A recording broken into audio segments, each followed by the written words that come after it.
Folks, welcome to Sneak Peek. Today with us, we have Zach, who is the product designer at Tome. Zach, super stoked to have you. Awesome to be here. Thanks so much. Let's see your best impression of the sneak peek gesture. Let's see if I can get the direction right. Is it You did it. amazing? Amazing. I learned fast. Yeah, so jumping into your Figma file, oh my God, I'm just looking at the organization of it. Interesting. Yeah. First off, I can give a brief overview. Tome is a AI native presentation software. By the time this video is out, I think our new direction as a company will be very apparent, and that is diving into the sales workflow, helping salespeople not only generate the presentations they need for their meetings, but do the research before the meetings, understand their buyers, and really treat Tome as kind of a sales assistant and an intelligence layer for every step of the sales process. So the work you're seeing here is not mine alone. We have some of the best designers from Facebook, myself from Dropbox. And so we take a very polished, high fidelity approach to a lot of the kind of designer explorations that you'll see.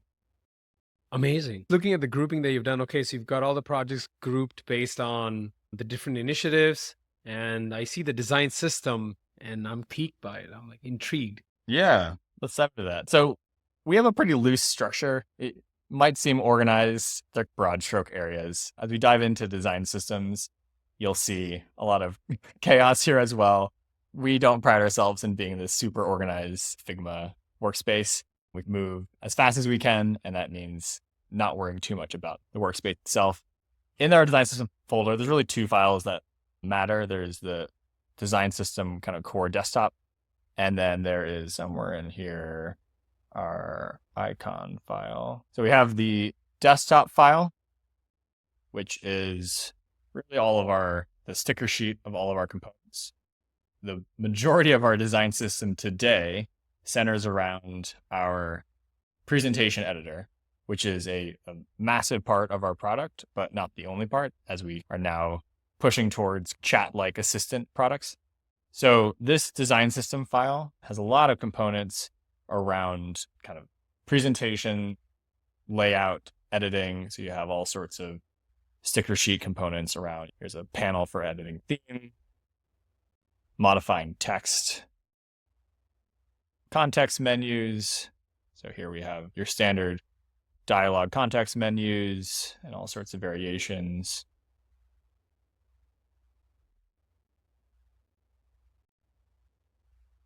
Buttons in various states.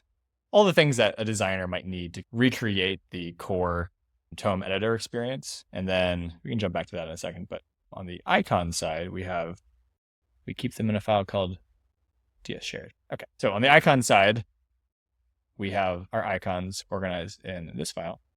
All in all, maybe 200 icons. They're all custom designed for Tome? All custom designed largely by one of our designers, Brian Nelson. And he uses a 64 by 64 bounding box. In the past, I've used 24 by 24. Ultimately, these icons scale down and are used in product, usually at 24, 20, or 16. And they're organized by loose categories, so navigation arrows, layout assignment, actions, tables. Given that we are a kind of creative surface where people create content, there's a lot of icons around expression of content. So charting icons, media icons, sharing icons. So probably a bit larger icon set than the average. Question, why design a custom icon set rather than leveraging some kind of already designed icon library? Yeah, I think it's just wanting that creative craft control over the details. So there are probably a couple dozen fully fleshed out icon sets that would look great in a product like ours. But then you're compromising final last mile of those details. So do you want rounded corners? Do you want your stroke to be 1.5 instead of 2? The kind of internal knowledge of how you extend that icon set. So you want to make sure that the talent on your team, the designers on your team know how to push that icon set and they're not packing on icon on top of it. So personally, I've always, in prototyping and early idea exploration, I'll go grab icons from like the Noun project or another icon set just to get the idea going. But once you are in production mode, definitely an area that I care about sweating the details on and making sure the icons are just right. And one example of that you can't find this in icon sets, but why this control matters is having states of icons. So having, let's see here, like a calendar icon that when selected, the top banner of the icon is filled in. So just being able to flex the states as well. I'm curious to see what are other tiny design details in these icons that people might just glance over. Can you point out some other details? Like you said, pushing that last mile, right? Yeah. Let's see. Where else can we focus in? Yeah, part of it is I did not design the vast majority of these icons. I've done probably 20 or 30 in here. Here's an example. So mailbox icons they're the 1,000 mailbox icons, inbox icons that you've seen design out there, but just trying to figure out what is the kind of the right expression in our system. Is it flat, almost Instagram looking inbox icon, or do you want some perspective in there? And then how does that shape fill in if it's a navigation item in the left sidebar when you select it? What does it look like? Similarly with a sidebar, collapse, expand, what does that fill state look like? Is that too heavy? So if you're pulling from an existing icon set, you will find most of the pieces you need, but you may end up needing to customize them more, and then you start to get to a point where the icons you're customizing lose their original look and feel or fall out of the system. And so that's why my preference is to design your own icons. It can be time intensive, not for the faint of heart. Actually, do you think it's impossible? Like if I just ask you to open up a blank file and then we just see how we use the design system? Like what I'm curious to know is that when you're starting, this is a blank canvas and you're like, all right, I'm going to work on a cool project. Are you initially just trying to grab everything from the design system components, or you try to go away and there's no restriction like that? Yeah. So typically start with the canvas. Let's say I like working at 1500 by 900. We have libraries turned on by default, so our color palette is turned on by default. We use a Z scale, or what we call a Z scale, which is basically a background solid fill scale, and then a T for transparency scale. So for the background, we would set Z0, which is the kind of lowest index background. We have theming, so we can switch between dark and light mode. Right now, it's just a background, so it won't look like much. So we can set a fill Z0, which is the background layer. We can drag in components or paste in component. Then the theming will automatically change when you toggle between light and dark. Being a creative product, a presentation product, it's really important that our themes look great across both light and dark mode. I'll show later on. It's not just dark and light mode. It can actually be colorful. People set their slide background to red or blue or any number of colors. So we want to make sure not only is it looking good on a black background and a white background, but on different color backgrounds. So personally, I'm a sticker sheet kind of person.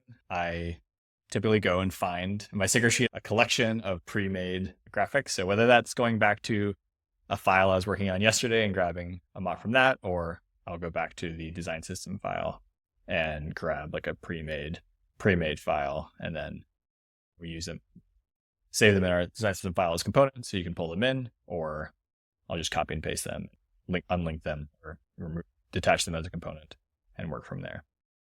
So typically once I detach it, pull it from the system, I'm not super concerned about keeping all the components linked to the system. I'll often in a file create new components just for that one project, for that one prototype. I'm not precious about having a small set of components, and I'll show later on some prototypes that have a crazy amount of components, and every time I iterate, I'm like duplicating the entire set and iterating from there. And then, so one thing I want to know is in the above blank canvases you're designing, what grid system do you follow? Like here, would you have the grid enabled by default, or you're just at this point just trying to put elements in and get a feel for, rather than focus on visual alignment? I'm probably one of a few. I've never used the layout grid system in Figma. It's been on before. I just always immediately turn it off. And some designers love grid systems and working in them. They always bother me. So I don't use layout grids. We have a vertical rhythm, so we use an 8-point, as most companies do these days, an 8-point system. Most of our pixel values are multiples of 8. Typically, button padding will be 8, or gaps will be 8 or 12, 1 or 1.5x 8.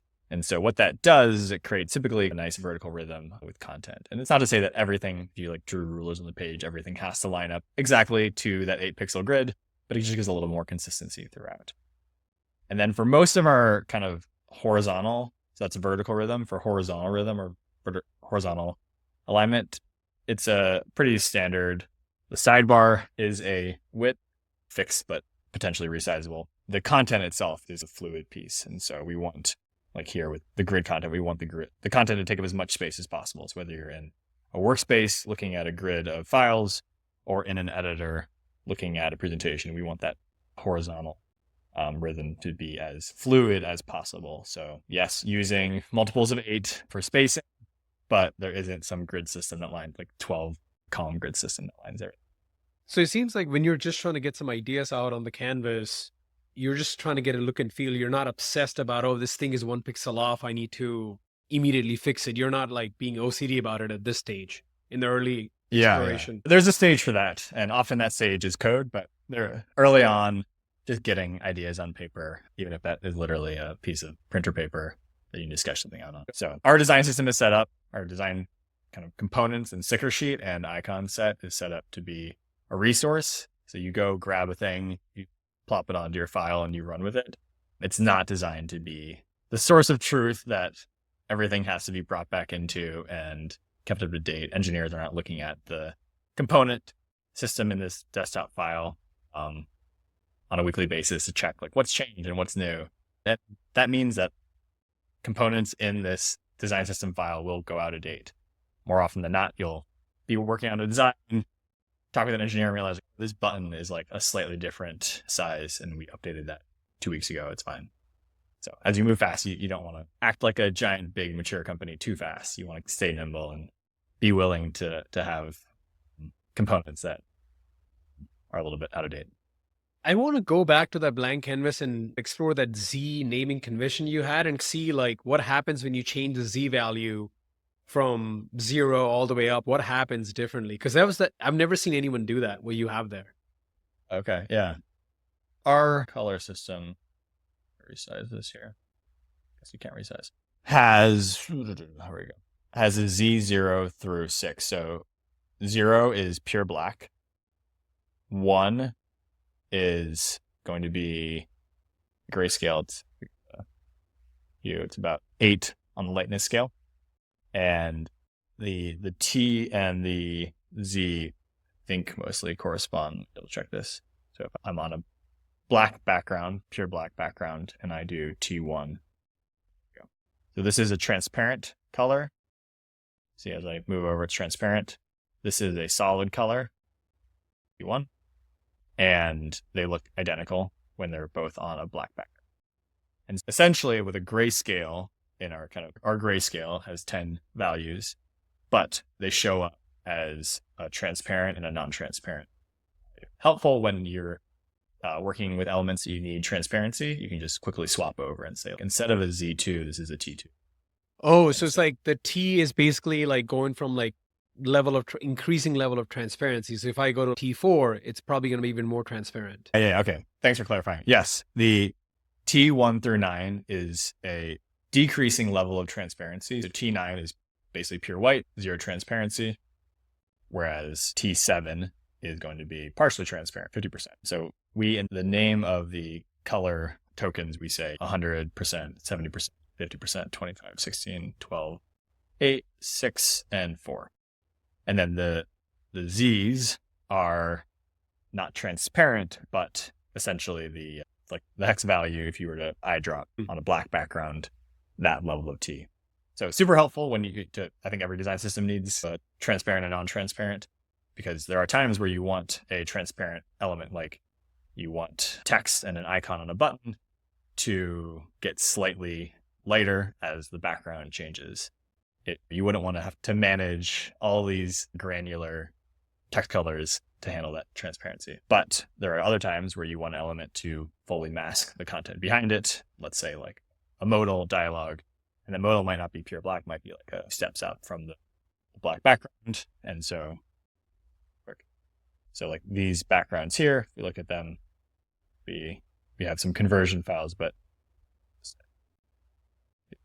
a Z1, which is the equivalent of a T1 on a black background. And then I just touched on something there, which I'll explain what that was. We have some special colors we call conversions. And conversions is really helpful when you're working with light and dark system, that not everything is going to map one-to-one between light and dark.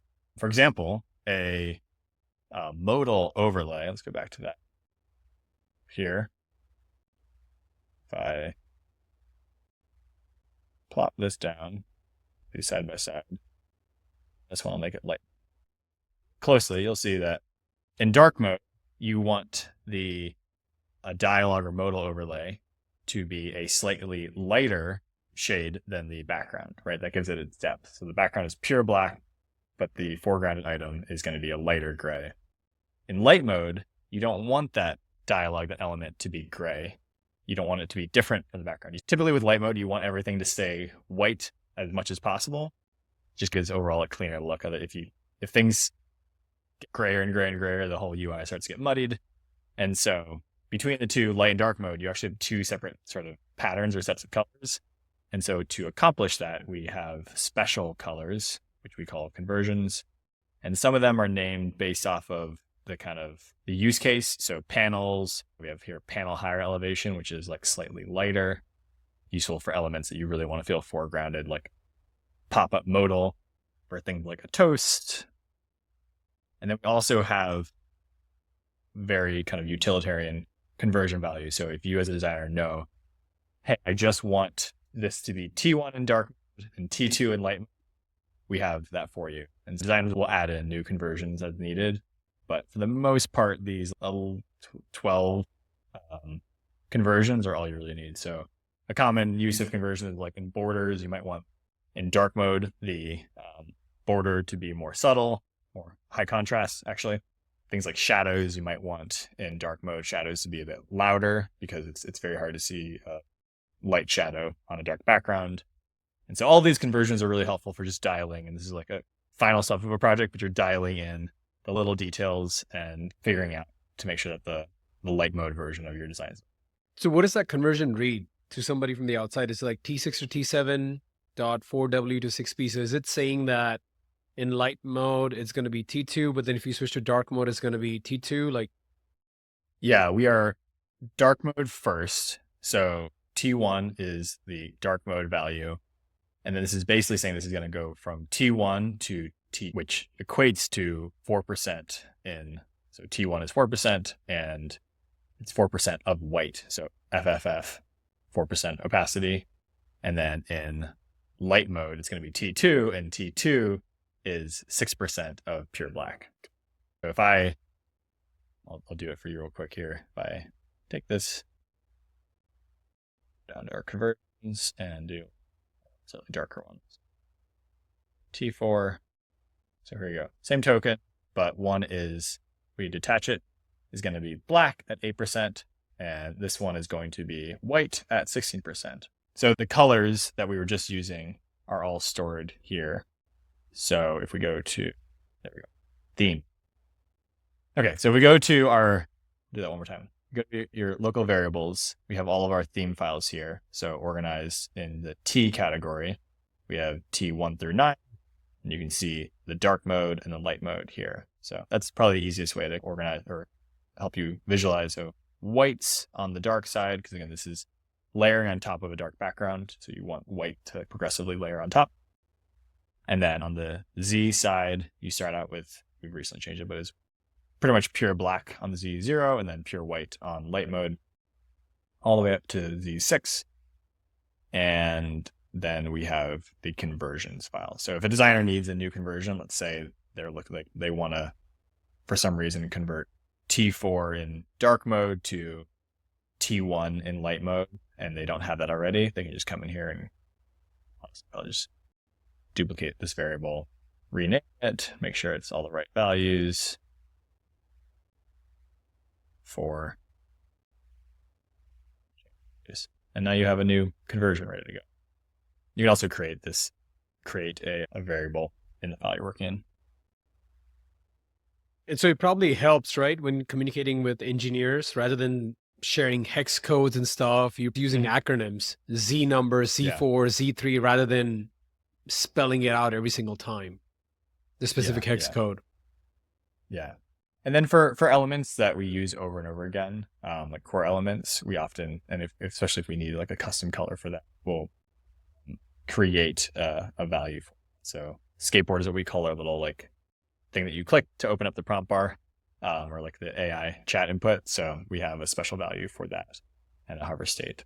And so that really helps make sure that we're using the right colors for a key precious element that might have slightly different opacity or slightly different needs. And then we also have a special set of colors for our shadows. Figma currently doesn't support theming with shadows, or rather you can't, unfortunately, create a shadow variable.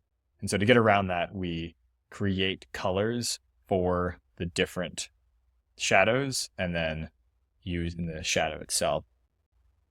Here, we use shadow medium. And so that allows us to make sure that the shadow looks appropriate in dark and light. Can you give like a quick premiere on how the shadow treatment differs in light and dark mode? Yeah. Show you an example. This shadow here is actually not accurate. So shadows in dark mode typically need to be heavier, darker. And so here we get 0, 12, basically 12 blur, and the value itself is going to be 25% of black. In light mode, there's still going to be a black shadow. So it's not like dark mode, you use light shadow. Light mode, you use dark shadows. But in light mode, because it's on a white background, you see the shadow so much more clearly. And so you don't want to overpower the shadow. And so even though it's using the same shadow value, the underlying color is 6%. So if we go back to that, it was 25%. And honestly, you can't even see the shadow here. The shadow in dark mode is only really relevant when you have content underneath. If the user is editing a presentation and they have images and text and whatnot and a modal pops up, you'll be able to see the edges of the modal, or like the shadow will create a little bit of separation from the content behind it. But you really only see shadows when they're on a light background. Often when we switch over to light mode, the first thing you notice is like really heavy, thick shadows, and it looks bad. As you can see, there's a number of that are just a little bit stronger than they should be, and so that's just us not updating our system to use the latest shadows. That's a little bit about our light and dark mode, things you wouldn't think about if you weren't designing a product that had a light and a dark mode to worry about. I'm getting massive imposter syndrome right now. I'm gonna cut this out, but like out of 10, I'm feeling like a level 7 out of 10 imposter syndrome, because it's like I've not done a lot of the stuff that you're talking about. Like I get what you're doing, but it's like I've not done it. So I'm like, wait, should I not be knowing that? Asking that question, but I think it's gonna be valuable for a lot of folks that just watch it. Like even the color, like that whole conversion, like I'm probably gonna have to rewatch it to really grab my head around it, because it's just, I've never used anything like that. And neither have I worked on teams that have had such a sophisticated way of that conversion that you explained to me.